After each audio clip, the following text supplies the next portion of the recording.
Cherargei, what's your point of order? Mr. Speaker, I rise under Standing Order number 98, 101, 105, and Article 243, 244, 245 of the Constitution, and 246, to seek a clarity from the distinguished Senator of Kiambu to be ruled out of order, not clarity, to be ruled out of order by not knowing, and this is free of charge, Mr. Speaker, that the police command and security is independent of the executive. Is it in order? The Inspector General of Police under the Constitution, Mr. Speaker, can you protect me from these howlers and heckles, Mr. Speaker? Can you protect me? Senator Sifuna, give him time to execute. You will respond. You rise on a point of order or something else.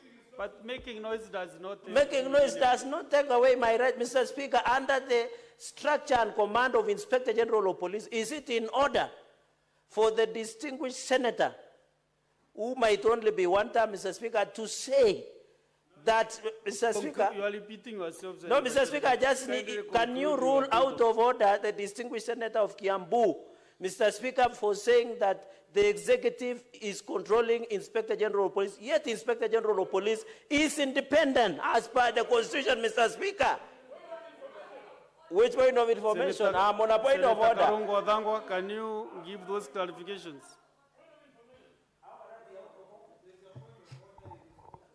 And your time is really running. No, Mr. Speaker, Mr. Speaker, just hold my time on my contribution. This is their time.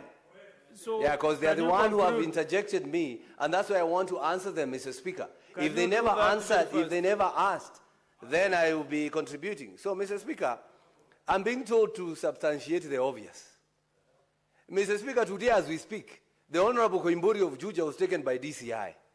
A few days ago, the Honorable Member for Manyata in Embu was taken by DCI on his way home. The other days, MP for Naivasha, Jane Kehara, was taken by DCI from her home.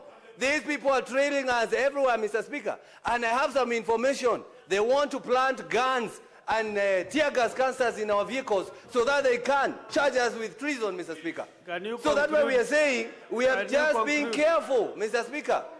This is a rogue regime, Mr. Speaker. They are looking for every... Senator Olekina Redamo.